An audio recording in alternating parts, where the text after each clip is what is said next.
नमस्कार, मैं सुनील आप सभी का एजुकेशन प्रवाह यूट्यूब चैनल पर हार्दिक स्वागत करता हूं। आज मैं उपस्थित हूं सीटेट को लेकर के, जिसमें कि आज हम ऐसे ट्रिक आपको एक ऐसे अनोखे ट्रिक बताएंगे जिसके माध्यम से आप गारंटी के साथ यूं कहें कि आप सीटेट एक बार में क्वालिफाई आप कर जाएंगे। आप अगर पहली बार दे रहे हैं सीटेट की परीक्षा या फिर आप कई बार दे चुके हैं लेकिन आप असफल रहे हैं, तो आप ये जान लीजिए कि आप इस बार इस ट्रिक को देखने के पश्चात आप पहली बार में आप सीटेट क्वालिफाई कर जाएंगे। ये मेरी गारंटी है। मैं इसके अंतर्गत 3 ट्रिक बताऊंगा। कितने? तो 3 ट्रिक बताऊंगा। इन तीनों ट्रिकों को अगर आपने अपना लिया तो आप ये समझिए कि आप कम से कम 120 प्लस का आप स्कोर निश्चित रूप से कर पाने में समर्थ होंगे। निश्चित रूप से हम बात कर रहे हैं। तो आप इस वीडियो को अंत तक देखें और साथ ही अगर आपने अभी तक सब्सक्राइब चैनल को नहीं किया है तो आप सब्सक्राइब कर लीजिए। वीडियो को लाइक अवश्य कीजिए, आप शेयर जरूर कीजिए, कमेंट अवश्य कीजिए कि आपको क्या क्या मिला इस वीडियो के माध्यम से। अगर हम बात करें इस ट्रिक की, जो सीटेट की बात हम कर रहे हैं, तो सीटेट में आप देखे होंगे कि एक हवा बना दिया जाता है आज के समय में कि सीटेट बड़ा ही टफ है, बड़ा ये है, बड़ा वो है। बहुत सारे लोग इस प्रकार से उसको पेश करते हैं कि ऐसा लगता है कि सीटेट से बड़ी चीज़ तो कोई दुनिया में है ही नहीं। लेकिन मैं आपको बताऊं कि सीटेट से हल्का कोई है ही नहीं कुछ भी। आप हवा पर नहीं जाएं, बहुत ही आसान तरीका है सीटेट को क्वालिफाई करने का। आप वीडियो को के अंत तक आप बने रहेंगे। अब अगर देखेंगे तो सीटेट में टोटल प्रश्नों की जो संख्या होती है वो 150 होती है। 150 क्वेश्चन होते हैं। अब 150 जो क्वेश्चंस होते हैं उसमें सबसे ज़्यादा क्या होता है, तो 2 विभागों में ये संपूर्ण रूप से विभक्त होता है। आप कहेंगे कि 2 भागों में ही नहीं होता है, आपको गलत जानकारी है। उसमें बहुत सारी जानकारी उसमें, चाहे वो भाषा का हो तो भाषा 2 प्रकार के पूछे जाते हैं। फिर मतलब हर एक चीज़ों से क्वेश्चन पूछा जाता है। लेकिन मैं आपको बताऊं कि इसमें मुख्य तौर पर 2 विभाग में ये विभक्त होते हैं। 150 क्वेश्चन, ये क्वेश्चन होते हैं 75 प्लस 75 क्वेश्चन। मतलब एक तरफ 75 क्वेश्चन रख दीजिए, दूसरे तरफ 75 क्वेश्चन रख दीजिए। ये जो 75 क्वेश्चन हैं वो थ्योरेटिकल क्वेश्चंस होते हैं। 75 क्वेश्चन, 75 क्वेश्चंस जो होते हैं वो थ्योरेटिकल क्वेश्चंस होते हैं और 75 क्वेश्चन जो होते हैं वो क्या होते हैं, वो पैडागोजिकल क्वेश्चंस होते हैं। तो जो थ्योरेटिकल क्वेश्चन होते हैं 75 आपका पैडागोजिकल होते हैं। तो ये जो पैडागोजिकल होते हैं, अब इसमें आप अगर आपको क्वालिफाई करना है तो क्वालिफाई करने का जो सबसे पहला जो ट्रिक है, ट्रिक नंबर 1, वो ट्रिक नंबर 1 क्या है, तो ट्रिक नंबर 1 है practice. Practice, practice and practice. सिर्फ प्रैक्टिस। आप कोई भी चीज नहीं पढ़िए। आप जो है वो एनसीईआरटी की बुक को छोड़ दीजिए। आप दुनिया भर के सारी चीजों को छोड़ दीजिए। आप सिर्फ प्रैक्टिस कीजिए। तो किस प्रकार की प्रैक्टिस कीजिए, तो प्रीवियस क्वेश्चन जो है, प्रीवियस क्वेश्चंस जो आया हुआ है उसमें आप 2011 से लेकर के 2022 तक के जो क्वेश्चन आए हुए हैं उन सारे क्वेश्चंस को आप देख सकते हैं। अब 2022 तक के क्वेश्चन आप कहेंगे कि ये तो संभव जल्दी से नहीं हो पाएगा। 2011 से 2022 तक बहुत सारे क्वेश्चंस पूछे जा चुके हैं। अगर इतना संभव नहीं हो पाता है तो मैं आपको बताऊं कि 2021 से आप देखेंगे तो सीबीटी मोड में होता है, कंप्यूटर बेस्ड टेस्ट होता है। अगर क्वेश्चंस को जब, क्योंकि आज के समय में सारे क्वेश्चंस आपको सीबीटी मोड में ही होते हैं, आपको कंप्यूटर बेस्ड एग्जाम ही आपसे लिया जाता है, तो सीबीटी मोड का जो क्वेश्चंस है 2021 से उन सारे क्वेश्चंस को आप निश्चित तौर पर आप प्रैक्टिस नहीं कीजिए, बल्कि बार बार प्रैक्टिस कीजिए। आप अगर बार बार प्रैक्टिस कर लेते हैं तो निश्चित तौर पर ये 120 तो नहीं, लेकिन आप 100 के पार होने में समर्थ हो जाएंगे। अगर आप यहां 11 से अगर कर लेते हैं तो निश्चित तौर पर आप 120 प्लस जाएंगे, तो 120 प्लस जाएंगे। अब हम बात करते हैं कि ये जो क्वेश्चंस होते हैं, ये जो आप करने में समर्थ होंगे, जैसे कि बार बार जो प्रैक्टिस करेंगे, वो प्रैक्टिस किस प्रकार से करेंगे। तो मैं बताऊं कि जैसे मैंने कहा कि ये जो 75 क्वेश्चंस होते हैं वो क्या होते हैं, पेडागोजिकल क्वेश्चंस होते हैं। तो पेडागोजिकल क्वेश्चन बड़े ही आसान होते हैं, बड़े ही आसान होते हैं, केवल आपको समझना होता है। समझना यूं होता है कि आप एक शिक्षक हैं, क्योंकि आप एक भावी शिक्षक हैं, शिक्षक बनने के लिए ही आप एग्जाम दे रहे हैं, तो एक आप भावी शिक्षक हैं, अपने आप को आप शिक्षक मान लीजिए। अब शिक्षक हैं, एक तरफ शिक्षक हैं और दूसरी तरफ बच्चा है जिसको कि आपको पढ़ाना है। और आप देखते होंगे कि बच्चों को भगवान का रूप देखा जाता है, भगवान का स्वरूप होता है, बच्चों में भगवान का निवास होता है, ऐसा कहा जाता है। तो जब भगवान का वो उसमें वास होता है, तो क्या आप डांटेंगे, उसको फटकारेंगे, उसको मारेंगे, उसको दंड देंगे, क्या करेंगे? वो सब आपको नहीं करना है। तो बच्चों को अगर आपको दंड नहीं देना है, आपको हतोत्साहित नहीं करना है, आपको डांटना नहीं है, आपको दंड नहीं देना है, ये सब चीज़ें आपको नहीं करना है, तो करना क्या है? तो आपको सम्मान देना है, बच्चों को सम्मान देना है। आप यूँ देखेंगे कि बच्चे जो होते हैं, अगर आप कहीं पर जाते हैं, कहीं किसी पड़ोसी के पास या कहीं किसी रिश्तेदार के पास जाते हैं, वहाँ पर घर में बच्चा है, और अगर वो बच्चा आपको नहीं जान रहा है, लेकिन आप अगर छोटी सी मीठी सी स्माइल अगर देते हैं उस बच्चे को, और आप प्यार से निकाल करके टॉफ़ी उसके सामने प्रेजेंट करते हैं, तो वो बच्चा जो है आपको हालांकि अभी तक नहीं जान रहा था, लेकिन वो आपके आगे पीछे आगे पीछे आगे पीछे घूमते फिरेंगे। दैट मीन्स कि वो बच्चा जो होता है वो इमोशनली अटैच्ड होता है। खास करके अगर छोटे बच्चे की बात करें तो छोटा बच्चा इमोशनली बहुत बहुत बहुत ज़्यादा अटैच्ड होता है, क्योंकि बच्चों को समझना इतना आसान काम तो है नहीं, सबसे वो होता नहीं है। और जब तक आपको यूं ही करना है कि आपको बच्चों को समझना है, जब आप बच्चों को समझ लेंगे, तो ये 75 क्वेश्चन तो आप यूं ही ऐसे ही सॉल्व कर देंगे, यूं ही सॉल्व कर देंगे। तो सबसे पहली बात है कि हम बच्चों को कैसे समझें। तो बच्चों में भगवान का रूप होता है, ये तो पता है। अब बच्चों को सम्मान देना है, ये भी पता है। बच्चे इमोशनली अटैच्ड होते हैं, ये भी आपको पता हो गया।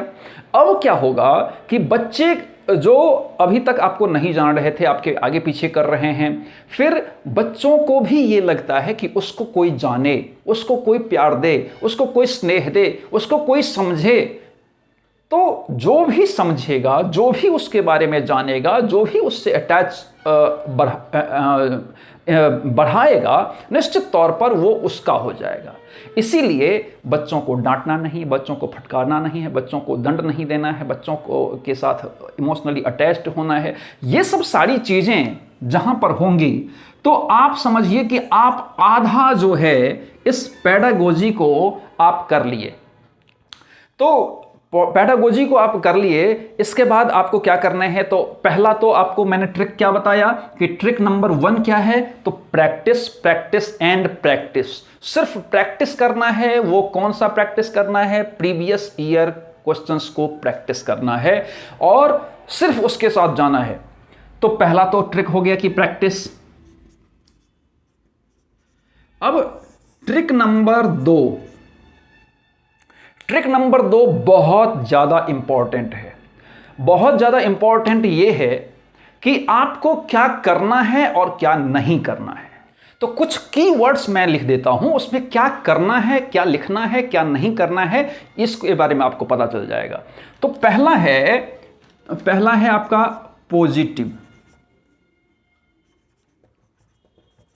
पॉजिटिव, दूसरा है नेगेटिव। तो पहले हम नेगेटिव वाले को तथ्य को देख लेते हैं। तो पहले अगर हम देखेंगे तो पहले लिख देते हैं, फिर आपको हम बताएंगे। केवल, फिर मात्र ही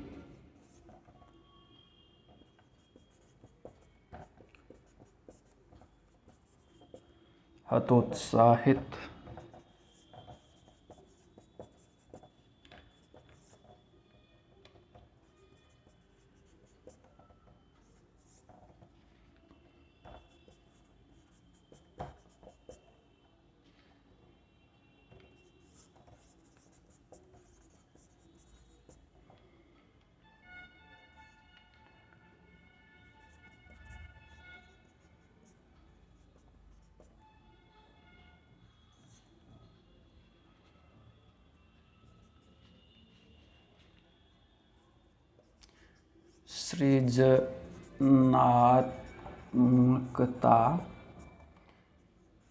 सृजनात्मकता, फिर चर्चा, फिर है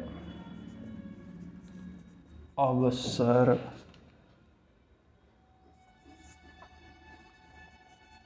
कारण का पता,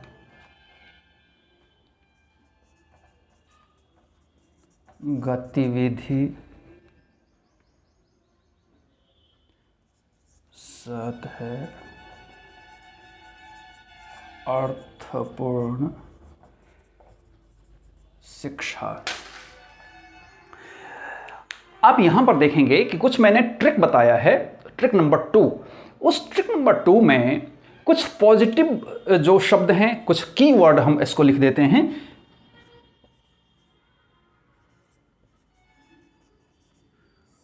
कीवर्ड्स।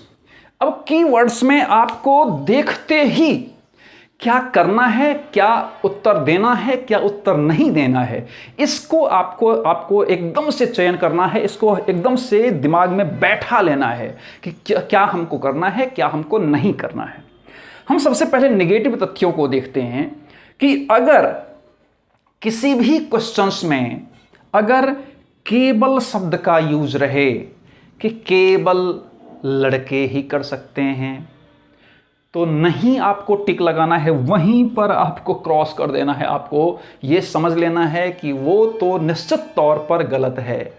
अगर केवल है, अगर केवल लड़के कर सकते हैं तो लड़कियां क्यों नहीं? अगर लड़कियां कर सकती हैं तो लड़के भी तो कर सकते हैं। तो इसमें लिंगीय भेदभाव जो है वो साक्षात देखने को मिलता है। इसीलिए केवल शब्द रहे तो निश्चित तौर पर पहले ही आपको छोड़ देना है, पहले ही उसको डिलीट कर देना है। फिर आपका दूसरा जो नेगेटिव वर्ड है वो है मात्र या ही। मात्र छात्र ही कर सकते हैं तो छात्रा क्यों नहीं कर सकते हैं? अगर केवल लड़के ही कर सकते हैं, केवल लड़कियां ही कर सकती हैं, तो ऐसा जब भी आए तो ये भी आपको हटा देना है। क्यों? क्योंकि जैसा कि मैंने पहले कहा कि इसमें भी ही जो शब्द है उस पर जोर दिया जा रहा है कि केवल वही, तो वही केवल में नहीं होगा। केवल अगर लड़के कर सकते हैं तो लड़कियां भी कर सकती हैं, लड़कियां कर सकती हैं, लड़के भी कर सकते हैं। इसीलिए मात्र शब्द आए या ही शब्द आए तो आपको वहीं पर उन तथ्यों को डिलीट कर देना है। दैट मीन्स कि आपको डिलीट मतलब फोड़ फाड़ नहीं देना है, सीबीटी को, कंप्यूटर को फोड़ नहीं देना है, बल्कि आपको उस जो ऑप्शन है उससे आपको किनारे कर लेना है। फिर है हतोत्साहित। तो भैया मैंने अभी आपको बताया कि हतोत्साहित आपको बच्चों को क्या करना है क्या? अगर आप बच्चों को हतोत्साहित कर देंगे तो आपसे बच्चे तो समझेंगे नहीं, वो आपसे पढ़ेंगे ही नहीं।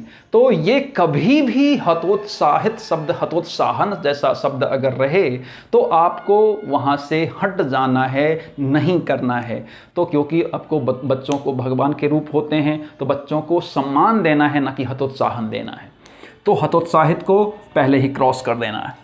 फिर कठोर आपको नहीं बनना है। बच्चे तो बड़े ही कोमल होते हैं, तो उसके साथ आप कठोरता से पेश आएंगे तो आपके पास बच्चे कतई नहीं आएंगे। आपकी बात अगर उसको समझना भी है तो नहीं समझेंगे, कहेंगे कि ये अंकल गंदे हैं, ये टीचर गंदे हैं। वो क्योंकि बच्चा छोटा होता है तो वो आपको उस समय वही कह सकता है। अगर याद रखिए, अगर थोड़ा सा बड़ा होगा तो वो गाली भी आपको देगा। तो इसलिए कठोरता पूर्वक पेश नहीं आना है, इसीलिए तो कठोर आपको नहीं बनना है। इसीलिए कठोर शब्द रहे वहाँ पर आपको किनारा कर लेना है। फिर सजा, क्या आप बच्चों को सजा देंगे? मतलब अगर बच्चे 10 दिन से कक्षा में नहीं आ रहा है, एक दे देगा कि गोपाल 10 दिन से कक्षा में नहीं आ रहा है, क्या करना चाहिए? तो सजा देना चाहिए, उसके साथ प्यार से पेश आना चाहिए, उसको उसके माता पिता से दंड वसूल करना चाहिए या बच्चों के का कारण पता करना चाहिए। तो ये सब सारी चीज़ें आपको बताएगा, हम आगे बताएंगे। तो अगर कठोरता शब्द रहे वहाँ से आपको भाग जाना है। फिर सज़ा आपको नहीं देनी है। छोटे बच्चे हैं, आपको सज़ा पहले ही आप ये जान लीजिए कि 2009 जो आपका RTE जो आया है, राइट टू एजुकेशन, उसमें सज़ा का प्रावधान खत्म है। इसीलिए आपको सज़ा तो एकदम दूर दूर से डिलीट ही कर देना है, अपने मन से ही डिलीट कर देना है। तो सज़ा जहाँ पर रहे वहाँ उस ऑप्शन से भाग जाना है। फिर रटाना शब्द जो है, या रटना या रटाना, तो आपको बच्चों को रटाना नहीं है, क्योंकि उसको समझाना है, रटाना नहीं है। क्योंकि आज के समय में वो रटंत विद्या ये सब नहीं चलता है। तो आपको बच्चों को समझाना है, प्यार से बताना है, लेकिन उसको रटने के लिए, रटाने के लिए आपको नहीं कहना है। तो फिर आता है व्याकरण। तो आप कहेंगे कि ये व्याकरण शब्द तो सर होना चाहिए, क्योंकि अगर व्याकरण का ज्ञान नहीं देंगे तो कैसे होगा, ये होगा वो होगा। तो भैया बच्चा छोटा है, तो भैया अगर बच्चा छोटा है तो अगर आप उसको सीधे काल पढ़ाएंगे, अगर आप उसको संधि पढ़ाएंगे, अगर उसको आप समास पढ़ाएंगे या फिर उसको टेंस पढ़ाने लगेंगे, तो वो आपके साथ रहेगा क्या? नहीं रहेगा, क्योंकि उसको पता ही नहीं है कि ये व्याकरण क्या होता है। तो आपको बिल्कुल प्यार से बताना है, समझाना है। और व्याकरण के स्थान पर अगर मान लीजिए कि अगर औ से अगर अनार होता है तो वो आपको बताना है कि औ से अनार होता है, औ से और क्या क्या हो सकता है। आ से आम होता है तो आ से और क्या क्या हो सकता है। इस प्रकार से आपको बताना है, समझाना है। तो व्याकरण का ज्ञान यहाँ पर छोटे बच्चों के लिए खास करके नहीं देना है। तो व्याकरण भी अगर आपका रहे क्वेश्चन में तो वो आपको क्वेश्चन में क्या करना चाहिए? तो एकदम हटा देना चाहिए, आपको नहीं करना चाहिए। फिर करना क्या चाहिए? तो पॉजिटिव वर्ड। पॉजिटिव वर्ड में पहला आता है प्रोत्साहन। ज्यों ही प्रोत्साहन की बात रहे, उत्साह की बात रहे, आप यूं ही एकदम से आंख बंद करके एकदम से टिक लगा दीजिए, आपका क्वेश्चन एकदम से सही हो जाएगा। तो प्रोत्साहन शब्द रहे, उत्साह जैसा शब्द रहे, तो इसको आप कर सकते हैं। क्योंकि बच्चे, जैसे कि मैंने कहा कि भगवान के रूप होते हैं, उसको प्रोत्साहित करना होता है, उसको हतोत्साहित नहीं करना होता है, उसको प्यार से पेश करना होता है। इसीलिए उत्साह उसमें वर्धित करना है। नहीं, तुम कर सकते हो। अरे मुझे तो लग रहा है कि इस पूरे कक्षा में सबसे बेहतर तुम ही हो, तुम एकदम से कर सकते हो, सबसे बेहतर तुम ही हो। तो आपको प्रोत्साहन देना है। फिर आपको सृजनात्मकता जहाँ भी शब्द रहे वहाँ भी आपको क्या करना है? तो एकदम से सही का निशान कर देना है, क्योंकि सृजनात्मकता बहुत बड़ी चीज़ें होती हैं। आज के समय में सृजनात्मकता चीज़ें बहुत अच्छी हैं, क्योंकि कोई भी मतलब चिंतनशील व्यक्ति जो होता है या बच्चे जो होते हैं उसको चिंतनशील आपको बनाना है। तो सृजनशील आप जब बनाएंगे, जैसे कि मान लीजिए कि कल्पना शक्ति, चिंतनशीलता, ये सब सारी चीज़ें जो हैं वो आपको सृजनात्मकता में आती हैं। तो ये आपको अगर रहे तो निश्चित तौर पर टिक आपको लगाना चाहिए। फिर आता है कि चर्चा।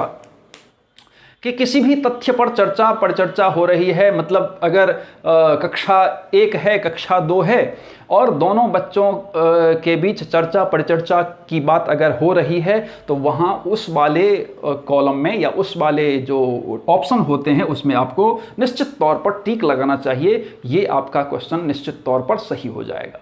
फिर आता है आपका अवसर। तो अवसर की बात जहां पर भी आए आपको सही का टिक लगाना है, क्योंकि आपको बच्चों को अवसर देना है। ऐसा कई बार होता है कि जो बच्चे कई बार लज्जाशील होते हैं या वो सकुचाते हैं, आप वो उसको आता रहता है, प्रश्न का उत्तर आता रहता है, लेकिन वो बता पाने में असमर्थ होते हैं। तो इस स्थिति में आपको क्या करना चाहिए कि बच्चों को सदैव अवसर, प्रत्येक बच्चों को समान अवसर आपको देना चाहिए। इसीलिए अवसर जैसे अगर शब्द रहें तो निश्चित तौर पर आपको टिक लगाना अनिवार्य होता है। फिर आता है कारण का पता। तो कारण का पता आपको लगाना चाहिए। जैसे कि मान लीजिए कि अगर, जैसे कि मैंने अभी बताया था कि अगर कोई भी गोपाल नाम का छात्र है और वो 10 दिनों से कक्षा नहीं आ रहा है, तो आपको, या विद्यालय नहीं आ रहा है, तो आपको क्या करना चाहिए? एज ए शिक्षक आपको क्या करना चाहिए? तो पहला दे देगा कि उसको सज़ा देनी चाहिए। फिर उसके सहपाठियों से बात करनी चाहिए। फिर तीसरा कि आप प्रधानाध्यापक से कह करके उस बच्चे का नामांकन रद्द करवा देना चाहिए। और चौथा आपको आंसर दे दिया कि उसके कक्षा नहीं आने का या विद्यालय नहीं आने के कारण का पता लगाना चाहिए। तो ज्यों ही रहे कि कारण का पता लगाना चाहिए, आपको आंसर टिक कर देना है और ये आपका आंसर 100% आपका सही हो जाएगा। तो ये कारण का पता लगाना ये बहुत अच्छी बात रहती है। तो इसमें आपको कारण का पता लगाना है, इसलिए आपको टिक कर देना है। फिर आता है आपका गतिविधि। तो गतिविधि से संबंधित जब भी आपका प्रश्न आए और गतिविधि रहे, वहाँ पर आपको बिल्कुल 100% जाना चाहिए, क्योंकि आप अगर विभिन्न प्रकार की गतिविधि करते हैं तो गतिविधियों के माध्यम से बच्चे जानते हैं, उसमें सृजनशीलता आती है, उसमें मतलब समझने की शक्ति आती है, बहुत सारी चीज़ें, उसको समान अवसर भी मिलता है। तो बहुत सारे अलग अलग उसके फ़ायदे होते हैं। तो गतिविधियाँ जब भी रहें या गतिविधि जब भी शब्द रहे तो उसको आपको 100% टिक कर देना चाहिए। फिर आता है अर्थपूर्ण शिक्षा। तो अर्थपूर्ण शिक्षा, जैसे कि यहाँ पर बताया कि व्याकरण या रटाना, यहाँ पर वो नहीं हो करके आपको अर्थपूर्ण शिक्षा की तरफ बढ़नी चाहिए। क्योंकि अगर मान लीजिए कि कोई भी क्वेश्चन में आपको रहता है कि अर्थपूर्ण शिक्षा के माध्यम से करना चाहिए, वहाँ पर आपको उस ऑप्शन में जाना चाहिए, क्योंकि अर्थपूर्ण शिक्षा का मतलब है कि आप समझा रहे हैं, कोई भी तथ्य है उसका अर्थ के साथ उसको बता रहे हैं, समझा रहे हैं। तो यहाँ पर भी अर्थपूर्ण शिक्षा में भी आपको 100% टिक लगाना चाहिए। आपका क्वेश्चन निश्चित तौर पर सही रहेगा। अब हम आते हैं ट्रिक नंबर 3 पर। अब ट्रिक नंबर 3 क्या है? मोस्ट इंपॉर्टेंट है। तो ये कब काम करना है? तो जब आपका समय कम रहे। तो हम लिख देते हैं समय कम रह जाने पर। समय अगर आपके पास कम रह जाता है, जैसे कि मान लीजिए कि आपका 2 घंटा बीत चुका है और 50 क्वेश्चन अभी भी बाकी हैं, उस स्थिति में आपको क्या करना चाहिए? तो अगर समय आपका कम रह रहा है, या मान लीजिए कि 30-35 ही आपका, मान लीजिए कि आधा घंटा आपका रहा है, आधा घंटा आपका शेष रह गया है, 50 क्वेश्चन अभी बाकी हैं, उस स्थिति में आपको समय का क्या करना चाहिए? तो निश्चित रूप से समय कम रह गया है तो आपको क्या करना चाहिए? तो पॉजिटिव व बड़ा उत्तर। इस स्थिति में आपको समय अगर कम रह जाए, उस स्थिति में आपको क्या करना चाहिए? तो जो पॉजिटिव जो शब्द हैं, पॉजिटिव उत्तर हैं और उसके साथ साथ बड़े उत्तर हैं, उसके साथ आपको जाना चाहिए। जो पॉजिटिव उत्तर हैं और बड़े उत्तर हैं उसके साथ आपको जाना चाहिए। जैसे मैं एक आपको उदाहरण दूंगा कि जैसे मान लीजिए कि क्वेश्चन आता है क्वेश्चन आता है कि भाषा शिक्षण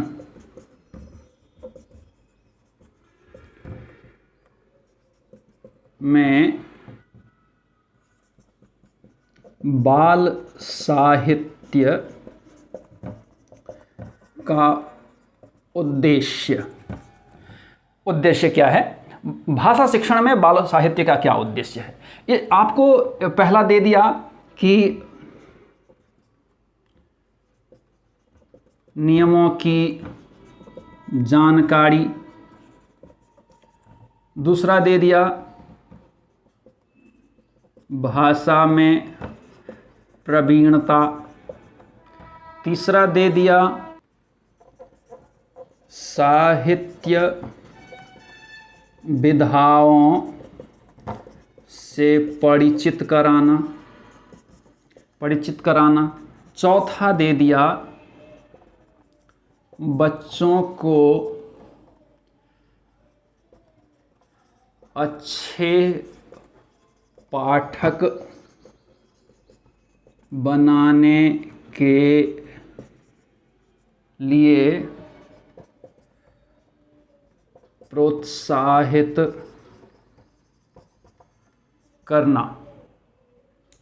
अब यहां पर देखिए कि अगर मान लीजिए कि ये मैंने क्या कहा कि ट्रिक नंबर 3 आपका कब काम करेगा? जबकि आपके पास समय कम है। अगर समय कम है तो आप इसको बहुत बेहतर तरीके से आप अपना सकते हैं कि पॉजिटिव और बड़ा उत्तर आपको खोजना है। अब जैसे भाषा शिक्षण में बाल साहित्य का उद्देश्य क्या है, तो आपको पहला दे दिया कि नियमों की जानकारी देना, फिर भाषा में प्रवीणता लाना, फिर साहित्य विधाओं से परिचित कराना, फिर उसके बाद दे दिया कि बच्चों को अच्छे पाठक बनाने के लिए प्रोत्साहित करना। अब यहाँ पर प्रोत्साहित करना या उत्साहित करना शब्द अगर आ गया तो निश्चित तौर पर आपको मैंने बताया था कि प्रोत्साहन या उत्साहन जो शब्द है उसके साथ आपको जाना है। तो आप ये बड़ा भी उत्तर है और ये अच्छे वर्ड भी हैं, पॉजिटिव वर्ड भी हैं, तो आपको इसके साथ जाना है। इसके अलावा अगर मान लीजिए कि बहुत सारे अलग अलग प्रकार के आपको क्वेश्चन दिए रहते हैं, उसमें आपको ये खोजना है कि कहाँ पर बड़ा क्वेश्चन उत्तर है। और बड़ा उत्तर है तो केवल बड़ा उत्तर से काम नहीं चलेगा, उसमें पॉजिटिविटी भी होनी चाहिए। तो अगर बड़ा भी है, पॉजिटिव भी है, तो निश्चित तौर पर उसके साथ आप जा सकते हैं। तो ये मुझे लगता है कि ये ट्रिक अगर आप अपनाएंगे, 3 ट्रिक मेन इसमें, पहला क्या है तो प्रैक्टिस करना। प्रैक्टिस मैक्स मेन आप जो नाम सुने होंगे उसमें प्रैक्टिस करना, प्रैक्टिस प्रीवियस ईयर का प्रैक्टिस करना। फिर उसमें जो पेडागोगिकल जो क्वेश्चन आते हैं उसकी जानकारी खास करके आपको पहले ही समझ लेना कि बच्चों को बच्चे भगवान के स्वरूप होते हैं, उसको सम्मान देना है, उसके साथ अच्छे बर्ताव करने हैं, उसको समझाना है, उसको प्यार से रखना है, सब कुछ करना है। तो उसके साथ ये सारी चीज़ें, फिर उसके बाद ये ट्रिक नंबर 2 क्या नेगेटिव वर्ड है क्या पॉजिटिव वर्ड है उसके साथ जाना। और ट्रिक नंबर 3 ये जो समय कम रह जाए तो फिर आपको पॉजिटिव और बड़े जो उत्तर हैं उसके साथ आपको जाना है। तो निश्चित तौर पर आप पहली बार में सीटेट क्वालिफाई कर जाएंगे, ये गारंटी के साथ आप जानिए। तो आप इसी प्रकार से पढ़ने के लिए आप एजुकेशन प्रवाह यूट्यूब चैनल को सब्सक्राइब कीजिए, लाइक कीजिए, शेयर कीजिए, कमेंट कीजिए और साथ ही बेल आइकन को जरूर प्रेस कीजिए ताकि आपको आने वाले ऐसे वीडियो मिलती रहे। धन्यवाद।